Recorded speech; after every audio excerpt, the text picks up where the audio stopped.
Hey there, I'm Justin Britton. I am the CEO of Realize.ai and also the team leader of the Realytics team in Houston. The Houston market area is where we specialize in our services at this time. So this video is all about how we use the dashboard as far as the real estate blue bar, status bar.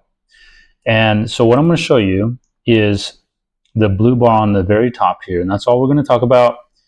On page one of the dashboard, there is several pages, 9 or 10 pages here, with different specific capabilities of analytics to take the sales data, which is about 35,842 sales as of today, within the last 6 months, and we can go back, a year, 9 months, 3 months, a year and a half.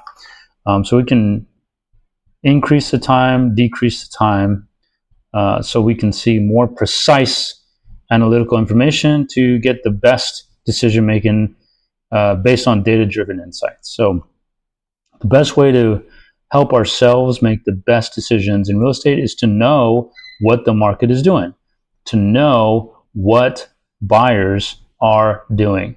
What are they buying? Where are they buying? Where are prices increasing the most? Where are they decreasing the most? Are there areas we should avoid? What parts of town are stronger performance-wise? What parts of town are people more enthusiastic about?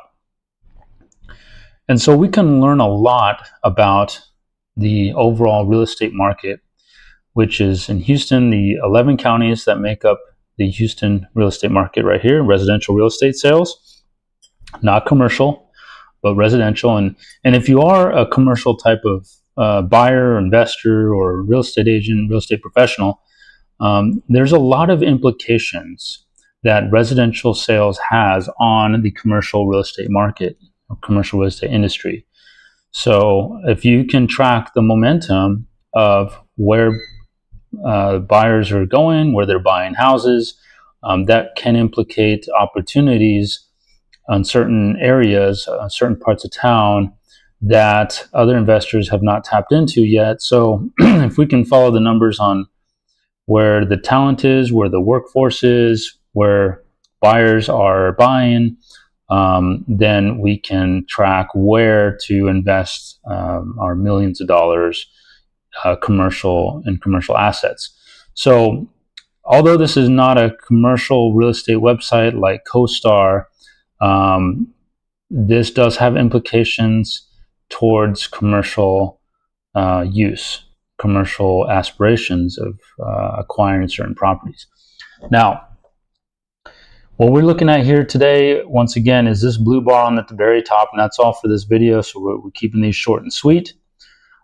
We are talking about the blue bar. This is a market status blue bar. We want to know what is the health of the market. We want to know what the condition of the market is for a given area. And so what we do to get a real quick screenshot of the market condition for any given area is we look at this blue bar immediately. It's kind of like an income statement on, in accounting when you're looking at different companies and the health of the company. We can likewise look at this in that kind of way and see what markets, what they're doing, what their condition is. So without further ado, we'll get right to it.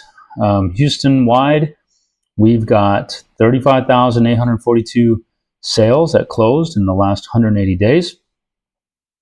It has yielded a median sale price of $335,000, and the median list price is $380,000. That's what that is. And we scroll down a little bit more, and we can see that expireds are listed for even more at $405,000.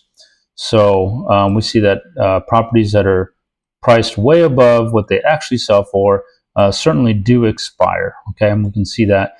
These are some of those insights we can gather almost immediately. Just from looking at a few of these specific features. So here we got your median sale price per square foot, which is $163. And we scroll down and we have the median list price per square foot, which is $178.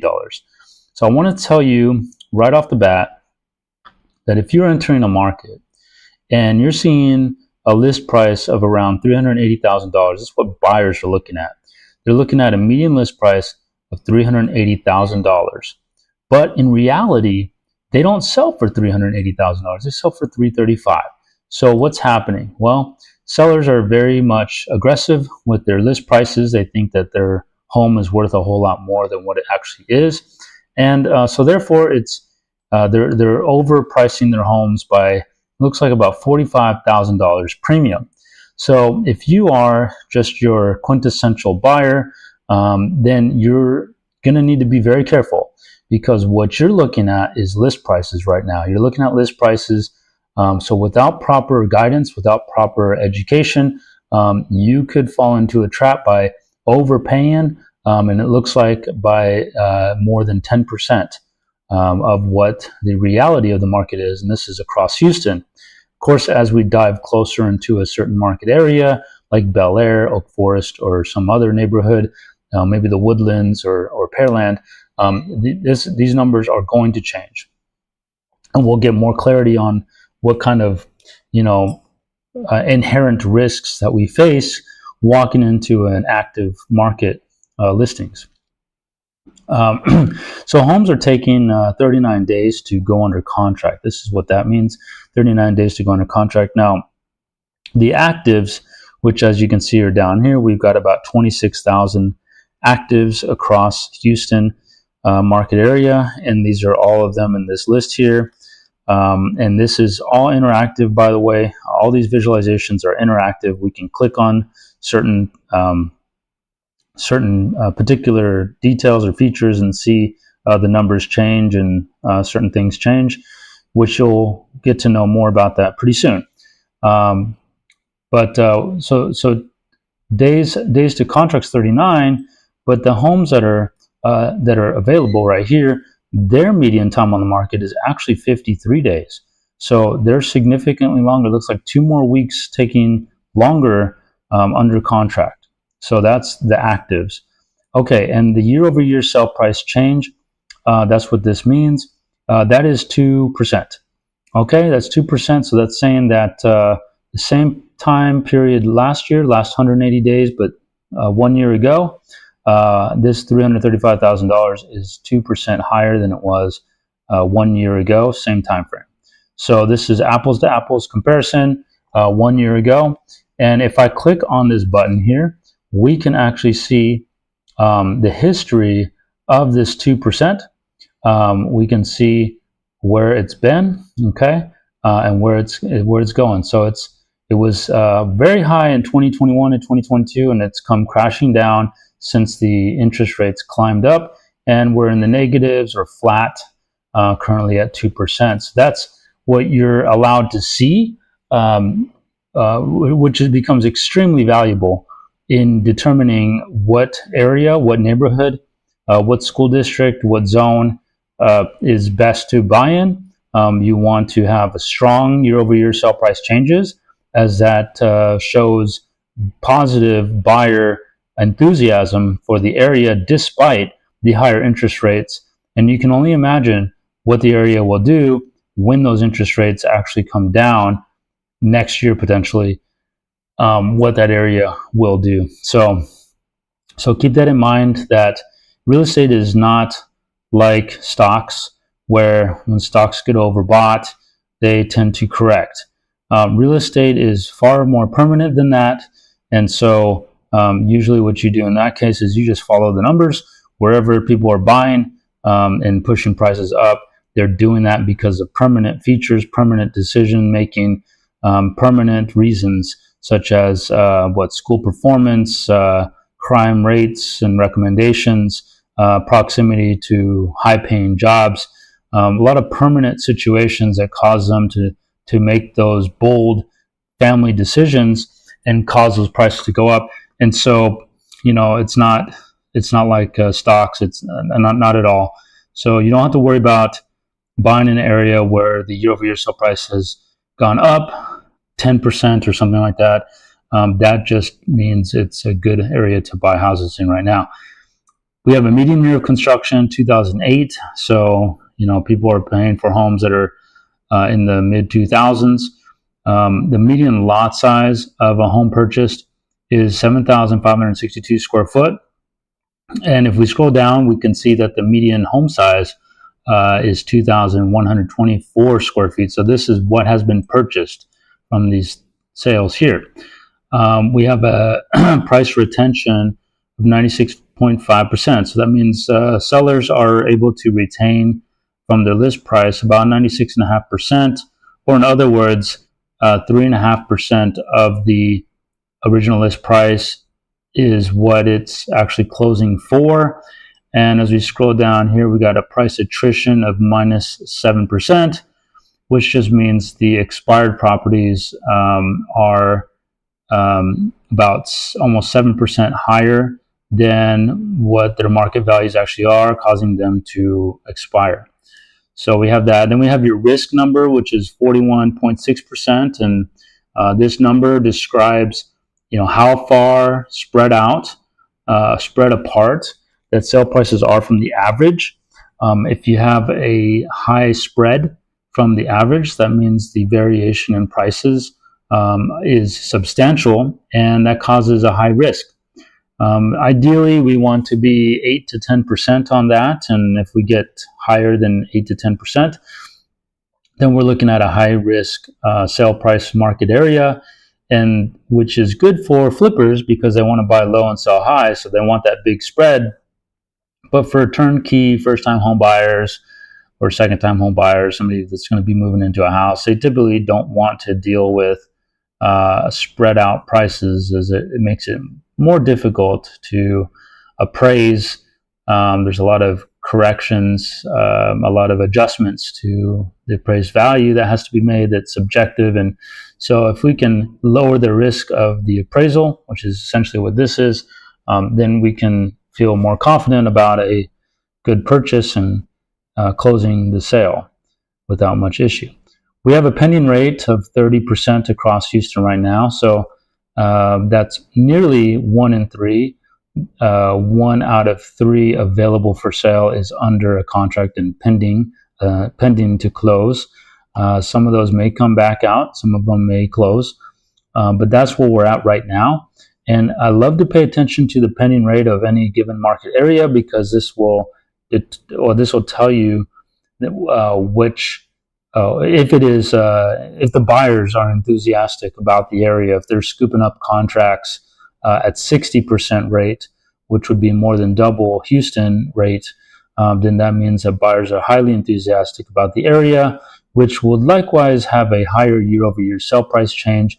And so you can actually track, you can actually see the correlation between these numbers. You'd probably have a 99% price retention, for example, and things like that. We currently have an inventory rate of about 4.02 months inventory, and that just means that it would take about 4 months to sell out of all the existing inventory based on the volume of sales that's coming off the market. So now that we know what the current market situation is, the status, the health of the market in just the overall Houston area, we can actually go down to a market area, and let's do that real quick so I can show you. Let's take a look at Bel Air as an example, as I've been working in Bel Air quite a bit lately. We're going to click on Bel Air area, and we see immediately that we have Bel Air right here. And now if I actually click on the solds button, we will see all the solds plotted out on the map, color-coded by their bedrooms, and the size of the bubbles are dependent on the size of the house. So they're all plotted out, and we see that there's 82 sales, and they're plotted in a scatter plot here, so we can see where the cluster of sales, where the market exists more visually. We see 82 sales with a median sale price of $1,087,250, a median list price of substantially higher of $1,294,500, and expiration of $605,000. Now, what we need to be aware of is that this is the median list price is substantially higher than the median sell price. So what actually is happening, and so it's very important that the general public, yourself, your clients, understand, your team members understand that situation, as you don't want to overpay for property here, and that can certainly happen. We have 312 median sale price per square foot, $312. List price per square foot is much higher at $341, as you can see here.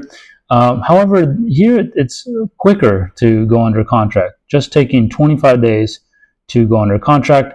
Year-over-year sale prices have actually dropped by 1.5% down from the same period last year. And the median year of construction here is 1998, so you can expect to find houses built in the 90s. The median lot size of what's purchased here is 8,100 square foot. So I always try to tell my clients that they need to avoid small lots here versus buying what most people want, which is around the 8,000 square foot lots. The median home size that's purchased is about 3,800 square foot. So if you were to buy a 3,800 square foot on a 8,100 square foot lot, you would probably be in good shape, built in the 1990s or newer. Always newer the better, obviously. Now, the price retention here is slightly better than Houston at 96.7% price retention.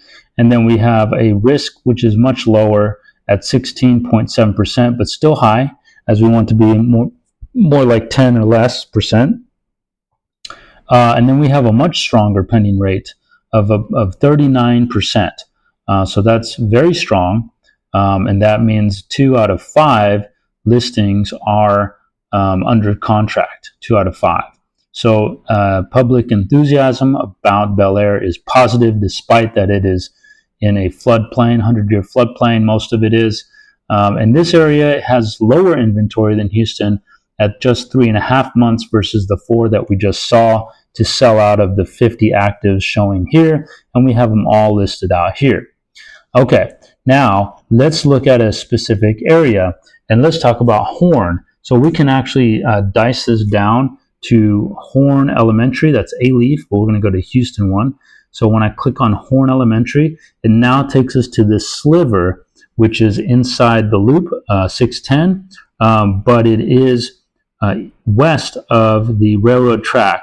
So it is west of West University Place and Braeswood Place here. And so we're just talking about this sliver right there. And we're able to get that by selecting the elementary school, and Horn is an A-rated school.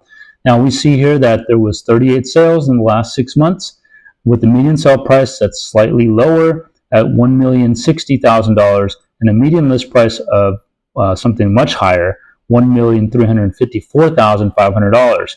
So buyers walking into the market right now are looking at substantially higher list prices than what actually happens. And so it's very important that they have an expert, or they have this sort of data scientist guidance here to help them make the best decision for themselves and their family, and for yourself and for your team members. Team members need to be guiding the clients. $321 per square foot is the actual sale price, whereas they're listing for $345 per square foot, so much higher. These are taking 26 days to go under contract. Year over year, likewise, minus 1.5% year over year sale price change. 1998 year of construction again, but the lot size has actually come down from the 8,100 we just saw to 7,410 square feet, and homes are slightly smaller at 3,761 square feet. Homes here are doing better as far as holding on to their price at 97.5% of their original list price. The risk is still about the same, 16.8%, but look at the pending rate. It has skyrocketed up to 50%. That means 1 out of 2 available properties are under a contract in the Horn area, and inventory has dropped dramatically to 2.5 months inventory. So now we have a much more like a seller's market here. We got low inventory, inventory that looks like 2022 days. We got 2.5 months inventory. We've got 1 out of 2 under contract. We got a reasonably, well, still kind of high, but low risk. We got a higher price retention, 97.5%. And we've got homes that are only taking 26 days to sell.